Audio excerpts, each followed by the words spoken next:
Assalamualaikum warahmatullahi wabarakatuh. Selamat pagi semuanya.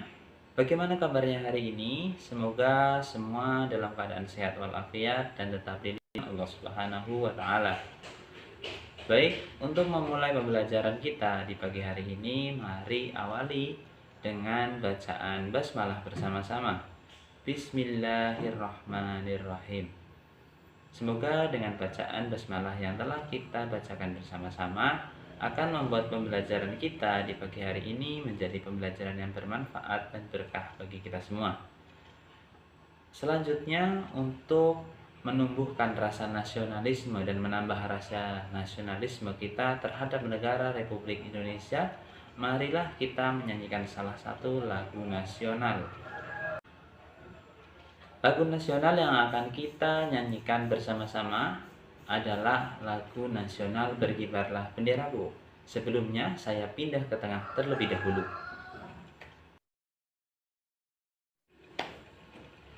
Baik, kita langsung menyanyikan lagu nasional. Mari kita dengarkan dan nyanyikan bersama-sama.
Baik, selesai. Saya pindah ke samping lagi.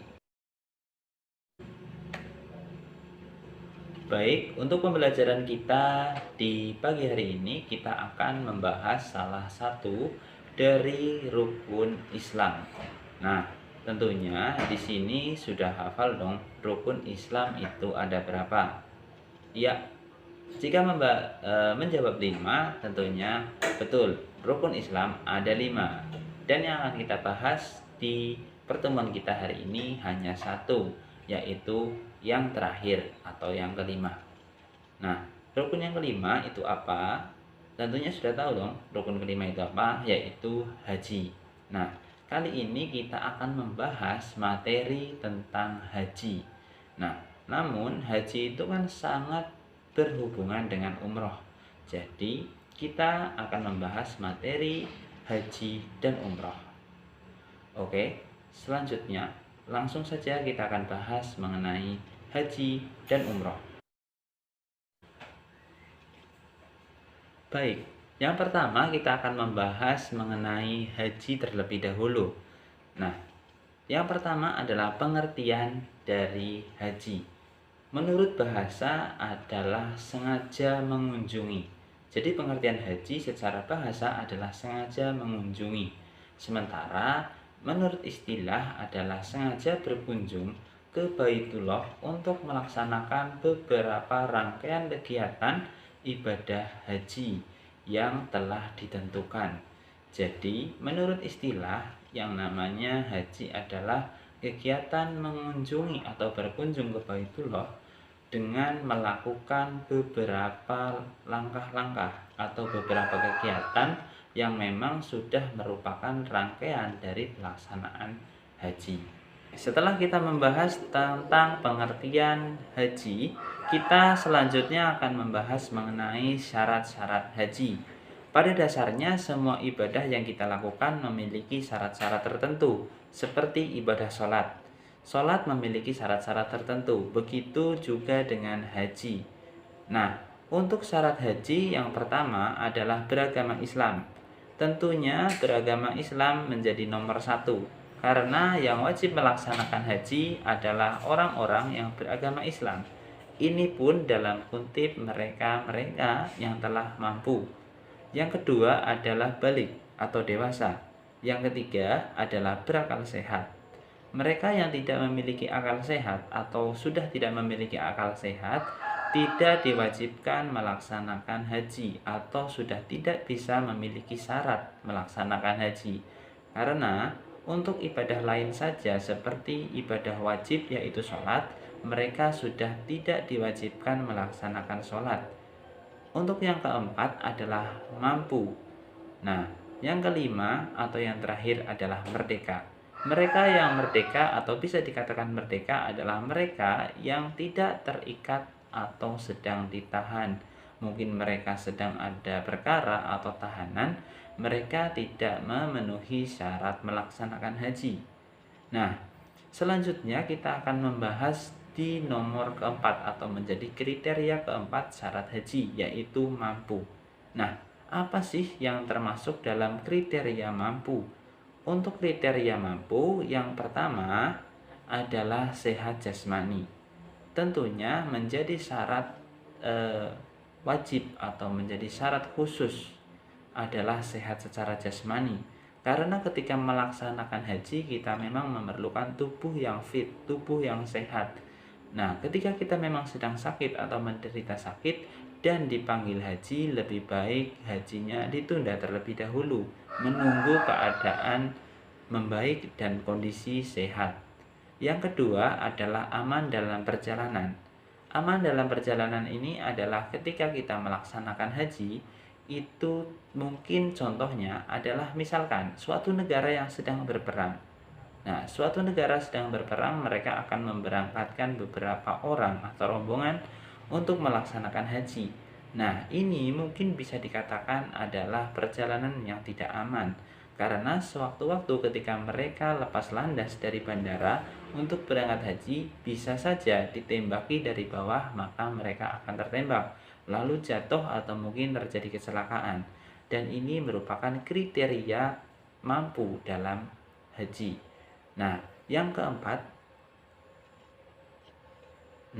yang ketiga adalah memiliki biaya haji dan memiliki biaya hidup selama melakukan haji. Karena tidak semua biaya ketika kita melaksanakan haji di sana ditanggung oleh pelaksana atau agen-agen yang memberangkatkan kita ke ibadah haji. Kita harus memiliki biaya sendiri untuk kita hidup di sana selama kita melaksanakan haji. Dan yang keempat adalah bagi perempuan disarankan atau diharuskan disertai dengan muhrimnya. Baik, setelah kita membahas mengenai pengertian dan syarat haji, selanjutnya kita akan membahas mengenai rukun haji. Nah, ada berapa sih rukun haji? Nah, rukun haji ternyata ada 6. Yang pertama adalah ihram. Ihram ini adalah ketika kita berniat haji dengan memakai pakaian ihram. Yang kedua adalah wukuf di Arafah. Nah, wukuf di Arafah ini adalah kegiatan berkumpul yang dilaksanakan di padang Arafah, mulai dari tergelincirnya matahari, yaitu tanggal 9 Zulhijjah, sampai terbitnya fajar di tanggal 10 Zulhijjah. Ya, jadi ini dilakukan pada tanggal 9 sampai 10 Zulhijjah. Nah, yang ketiga adalah tawaf.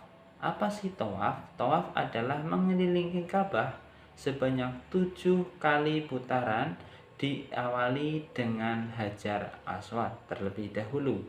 Yang keempat adalah sa'i. Nah, apa sih itu sa'i? Sa'i adalah lari-lari kecil antara Bukit Safa dan Bukit Marwah. Yang kelima adalah tahallul. Tahallul yaitu menggunting rambut sekurang-kurangnya 3 helai.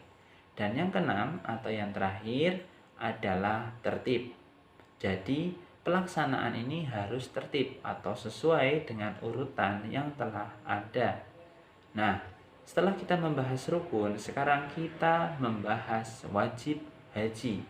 Nah, wajib haji yang pertama adalah ihram dari miqat. Yang kedua adalah mabit atau bermalam di Muzdalifah. Yang ketiga adalah mabit di Mina pada tanggal 11, 12, 13 Zulhijjah atau pada hari tasyrik. Yang keempat ada melontar jumroh yang dilakukan selama 3 kali. Dan yang kelima adalah tawaf wada. Baik, setelah kita tadi membahas pengertian, syarat, dan rukun haji, kali ini kita akan membahas mengenai larangan-larangan dalam melaksanakan ibadah haji. Ternyata ada beberapa larangan-larangan ketika kita melaksanakan ibadah haji. Untuk yang kita bahas pertama adalah larangan yang dibagi antara perempuan dan laki-laki. Untuk yang pertama adalah untuk laki-laki. Yang pertama adalah memakai pakaian yang berjahit. Bagi laki-laki dilarang menggunakan pakaian yang berjahit. Yang kedua adalah memakai tutup kepala.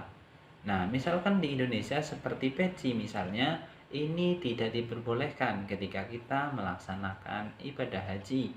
Yang ketiga adalah memakai sepatu.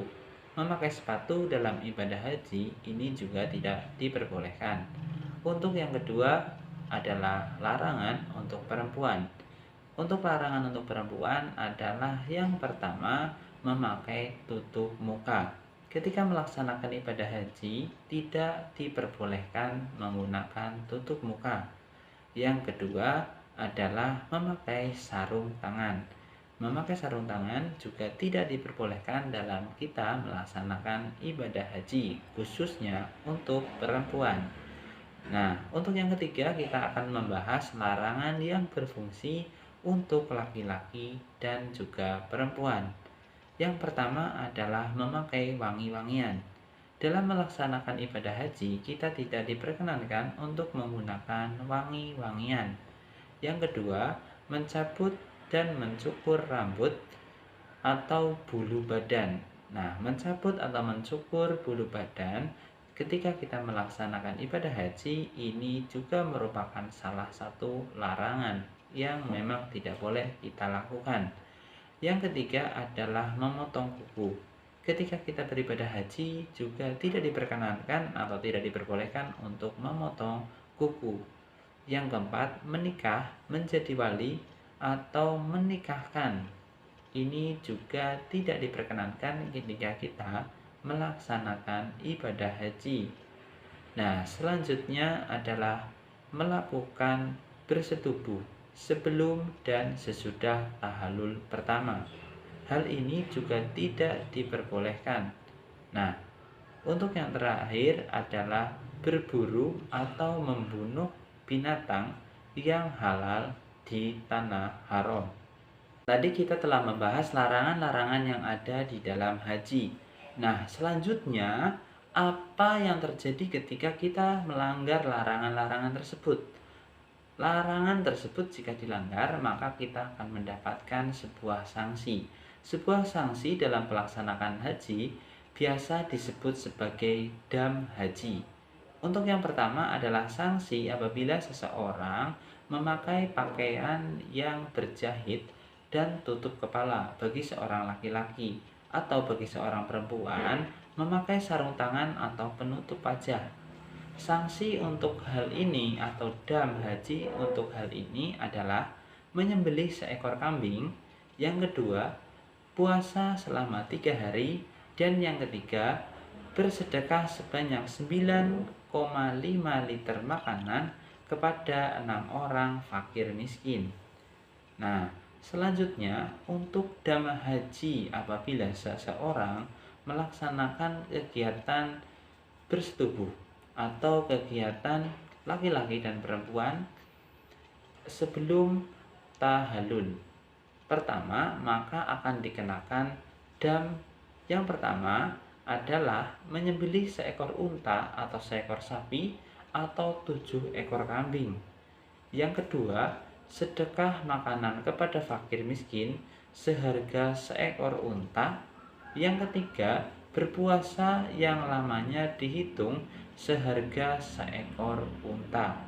Selanjutnya masih ada dam lain atau sanksi lain, yaitu ketika seseorang berburu atau membunuh binatang yang halal di tanah haram. Yang pertama adalah menyembelih binatang yang sejenis dengan binatang yang ia bunuh. Yang kedua, bersedekah kepada fakir miskin sebanyak harga binatang yang telah ia bunuh. Dan yang ketiga, puasa yang lamanya dihitung seharga binatang yang telah dia bunuh. Untuk selanjutnya adalah dam karena mengerjakan haji dan umroh dengan cara tamaru atau kirom. Yang pertama adalah menyembelih seekor kambing yang sah untuk kurban. Yang kedua, puasa selama 10 hari. 3 hari dilakukan selama menunaikan ibadah haji, dan 7 hari dilakukan di negeri asalnya sendiri. Nah, dan untuk yang terakhir, dam karena berkepung atau terlambat dalam menjalankan ibadah haji dan tidak dapat melakukan ibadah haji sesuai dengan yang telah ditentukan, yaitu dengan menyembelih seekor kambing. Selanjutnya kita akan membahas mengenai umroh. Untuk yang pertama adalah umroh secara bahasa. Secara bahasa berarti ziarah atau bisa diartikan sebagai berkunjung. Nah, berbedanya adalah secara istilah. Secara istilah, umroh adalah berziarah ke Baitullah dengan cara-cara tertentu, tetapi tidak ada waktu yang spesifik, atau bisa dilakukan dengan waktu yang bebas atau kapan saja. Ini bedanya dengan ibadah haji yang harus dilaksanakan di waktu-waktu tertentu saja atau hanya bisa dilakukan di waktu-waktu tertentu saja. Selanjutnya adalah rukun umroh. Untuk rukun umroh sebenarnya sama dengan rukun haji. Perbedaannya adalah ketika ibadah umroh tidak disertai dengan wukuf. Karena untuk ibadah umroh kita hanya melaksanakan ihram, tawaf, sa'i, tahallul, dan diakhiri dengan tertib. Untuk wajib umroh ada 2, yaitu ihram dari miqat dan menjauhkan diri dari segala larangan yang termasuk larangan-larangan di dalam kita umroh. Untuk sunnah umroh dan larangan umroh itu sama persis dengan larangan-larangan dan sunnah-sunnah yang ada di dalam kegiatan atau pelaksanaan ibadah haji. Baik, sekian materi yang dapat Bapak sampaikan mengenai ibadah haji dan umroh. Jadi secara kesimpulannya, ibadah haji adalah ibadah yang dilakukan ketika kita mengunjungi Baitullah dengan kegiatan-kegiatan yang sudah ada dalam rangkaian ibadah haji. Dan ibadah haji dilaksanakan di waktu-waktu tertentu. Berbeda dengan ibadah umroh. Ibadah umroh sama dengan kita mengunjungi Baitullah, namun dengan ketentuan-ketentuan yang sudah berlaku dalam ibadah umroh dan dapat dilaksanakan kapanpun. Ini perbedaan haji dan umroh. Ketika haji kita hanya bisa di waktu-waktu tertentu atau waktu-waktu yang ditentukan. Namun ketika umroh, ketika kita ingin umroh, maka kita bisa langsung berangkat kapanpun dan dimanapun. Kita bisa langsung ke sana melaksanakan ibadah umroh. Selain dalam pelaksanaannya atau waktunya, juga terdapat perbedaan antara haji dan umroh, yaitu pada rukun. Perbedaannya adalah satu, yaitu wukuf. Dalam ibadah haji, wukuf tentunya ada, namun dalam ibadah umroh, wukuf itu tidak ada. Yang kita bahas tadi, wukuf adalah kegiatan hadir di Padang Arafah di tanggal-tanggal yang telah ditentukan, yaitu dari pagi tanggal 9 Zulhijjah sampai sore tanggal 10 Zulhijjah. Selanjutnya adalah hikmah. Kita mempelajari ibadah haji dan umroh. Untuk hikmah kita mempelajari materi mengenai haji dan umroh, kita akan membahas dua hikmah. Yang pertama adalah memunculkan sifat sabar. Memunculkan sikap sabar dalam pembelajaran haji dan umroh, ini bisa kita pelajari dari halangan-halangan atau larangan-larangan ketika kita melaksanakan haji dan umroh. Di situ terdapat beberapa larangan yang tidak boleh dilakukan selama haji dan umroh. Dan ketika larangan itu dilanggar atau tetap kita laksanakan, maka kita akan menerima hukuman, atau di dalamnya tadi adalah dam. Maka dari itu, kita harus menjadi pribadi yang sabar dalam segala hal, termasuk dalam urusan kesehari-harian. Kita harus menjadi pribadi yang sabar atas segala hal yang telah terjadi dalam diri kita dan di lingkungan kita. Yang kedua adalah meningkatkan kualitas diri dalam beribadah. Dengan kita mempelajari pembelajaran haji dan umroh, kita akan berusaha semaksimal mungkin atau sebaik mungkin meningkatkan ibadah kita terhadap Allah Subhanahu wa taala. Kualitas kita terhadap ibadah kita sehari-hari terhadap Allah Subhanahu wa taala. Karena semakin bagus ketika kita melaksanakan ibadah, semakin berkualitas ibadah kita, maka efek yang akan diterima oleh kita akan semakin baik. Baik, sekian yang dapat Pak Guru sampaikan mengenai haji dan umroh. Untuk tugasnya adalah sama seperti minggu kemarin, yaitu mencatat atau meresum materi yang telah Bapak berikan. Nanti untuk resumnya bisa kalian kirim di WA grup sesuai nama, nomor, dan keterangan. Nah, untuk minggu depan kita akan membahas mengenai tayamum. Tayamum di sini adalah bagian atau rangkaian dari wudhu. Untuk anak-anak silahkan dipelajari bab mengenai tayamum. Setelah itu kita minggu besok akan mempelajari tentang tayamum. Baik, sekian yang dapat Pak Guru sampaikan. Apabila dalam penyampaian banyak kekurangan, kekeliruan, dan kekurangan jelasan, Pak Guru minta maaf yang sebesar-besarnya. Billahi taufik wal hidayah. Wassalamualaikum warahmatullahi wabarakatuh.